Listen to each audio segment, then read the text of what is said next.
नमस्कार प्रणाम। खेसारी लाल यादव का एक और गाना आने वाला है जिस गाना का नाम है भक्ति के फील। जी हाँ दोस्तों, आज इसी गाने के बारे में बात करेंगे। भक्ति के फील, आखिर इस गाने को किसने गाया है, कौन लिखा और कौन म्यूजिक दिया है, आखिर किस चैनल से आने वाला है और कब तक आने वाला है। तो दोस्तों हमारे इस वीडियो में जुड़े रहें, तभी आपको पूरी जानकारी इस वीडियो में मिलेगा।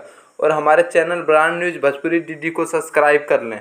तो चलिए वीडियो को स्टार्ट करते हैं। तो दोस्तों मैं आप लोगों को बताना चाहता हूं कि खेसारी लाल यादव का ये गाना भक्ति के फील, इस गाने को गाए हैं दबंग स्टार खेसारी लाल यादव और अंतरा सिंह प्रियंका ने। जी हाँ दोस्तों, और इस गाने को लिखे हैं पवन पांडे और इस गाने में म्यूजिक जो दिए हैं वो है आर्या शर्मा। और इस गाने को अपने दबंग आवाज़ में गाए हैं भोजपुरी के दबंग स्टार खेसारी लाल यादव और अंतरा सिंह प्रियंका।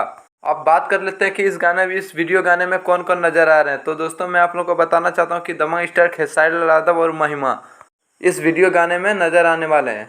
अब बात कर लेते हैं इस गाने को कब तक और किस चैनल से रिलीज किया जाएगा। तो दोस्तों मैं आप लोगों को बताना चाहता हूँ कि इस गाने को रिलीज किया जाएगा 2 से 3 दिन के अंदर टी सीरीज हमारे भोजपुरी के यूट्यूब चैनल से। जी हाँ दोस्तों, हमारे इस वीडियो में जुड़े रहे, तभी आपको पूरी जानकारी इस वीडियो में मिलेगा। और हमारे channel brand news Bhojpuri DD को सब्सक्राइब कर लें, जबकि मैं भोजपुरी का कोई भी हर न्यू अपडेट डालूँ तो सबसे पहले आप तक जरूर पहुँचे।